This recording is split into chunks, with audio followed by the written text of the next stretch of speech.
দ্বিতীয় দফায় জাতীয় পার্টির কেন্দ্রীয় কার্যালয়ে আবারও অগ্নিসংযোগের ঘটনা ঘটিয়েছে দুর্বৃত্তরা এবং এই অগ্নিসংযোগের ঘটনায় আমরা দেখছি যে আসলে জাতীয় পার্টির কেন্দ্রীয় কার্যালয়ের নিচের যে একটি প্রকাশনা রুম ছিল এবং পাশে আরেকটি রুম ছিল, দুইটি রুমেই কিন্তু তারা অগ্নিসংযোগ ঘটিয়েছে এবং এর পাশাপাশি আমরা দেখছি তারা কিন্তু জাতীয় পার্টির যে সাইনবোর্ড ছিল সেই সাইনবোর্ড কিন্তু তারা ভাঙচুর করেছেন। আপনাদেরকে যদি জানিয়ে রাখি যে আজ ঠিক সন্ধ্যার পরপরই কিন্তু আসলে এই অগ্নিকাণ্ডের ঘটনা ঘটে, এর পাশাপাশি কিন্তু ভাঙচুরের ঘটনা চালিয়েছে দুর্বৃত্তরা, এমনটি কিন্তু আমরা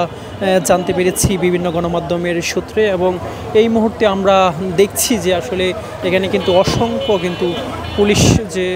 পুলিশের পাশাপাশি কিন্তু আইনশৃঙ্খলা বাহিনীর সদস্যরা কিন্তু আসলে মোতায়েন রয়েছে। এবং আমরা আপনাদেরকে যদি একটু দেখাই যে অগ্নিসংযোগের ঘটনায় কিন্তু যে প্রকাশনা যে রুমটি রয়েছে সেটি কিন্তু একেবারেই কিন্তু যে তার ভিতরে যে বই ছিল সেগুলো কিন্তু আসলে বই সামগ্রী সব কিছু কিন্তু পুড়ে গিয়েছে। এবং এর পাশাপাশি আমরা যেটি দেখছি যে জাতীয় পার্টির যে যেটি ছিল সামনে যে সাইনবোর্ড, সেই সাইনবোর্ডের পাশাপাশি যে বেশ কিছু জানালা সেগুলো কিন্তু ভাঙচুর করা হয়েছে এবং একটি অগ্নিসংযোগের ঘটনা কিন্তু ঘটেছে। এবং আমরা দেখছি সেটিকে ঘিরে কিন্তু এই মুহূর্তে জাতীয় পার্টির কার্যালয়ের সামনে কিন্তু উত্তপ্ত পরিস্থিতি বিরাজমান রয়েছে এবং জাতীয় পার্টির যিনি মহাসচিব রয়েছেন তিনি কিন্তু কিছুক্ষণ আগেই কিন্তু পরিদর্শনে এসেছেন এবং তিনি পরিদর্শনে এসে কিন্তু 24 ঘন্টার একটি আলটিমেটাম দিয়েছেন যে 24 ঘন্টার মধ্যে যে বা যারা এই অগ্নিসংযোগ এবং ভাঙচুরের ঘটনায় জড়িত রয়েছে তাদেরকে দ্রুত গ্রেফতারের দাবি জানিয়েছেন। যদি 24 ঘন্টার ভিতরে তাদেরকে গ্রেফতার না করা হয় তাহলে তারা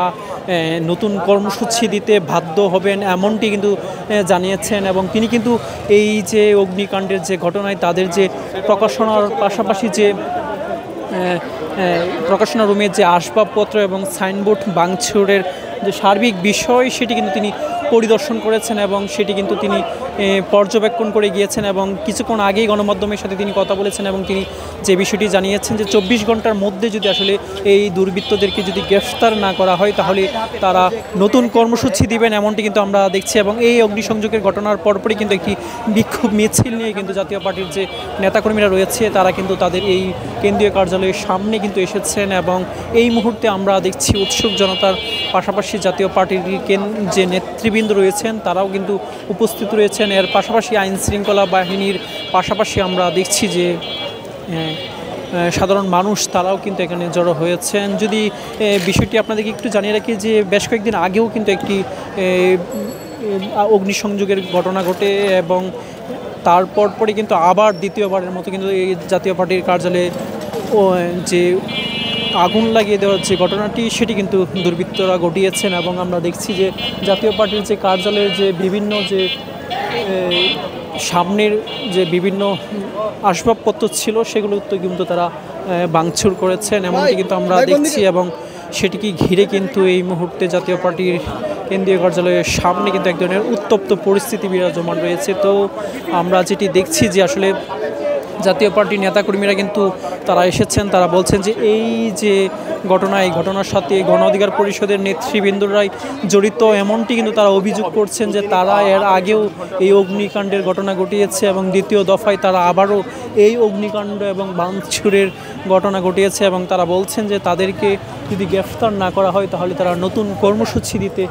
বাধ্য হবেন, এমনটি কিন্তু জানানো হয়েছে জাতীয় পার্টির পক্ষ থেকে। তো এই ছিল আমার কাছে জাতীয় পার্টির কেন্দ্রীয় কার্যালয়ে যে অগ্নিসংযোগ এবং ভাঙচুরের যে ঘটনা সেই ঘটনার থেকে আমার কাছে থাকা সবশেষ তথ্য।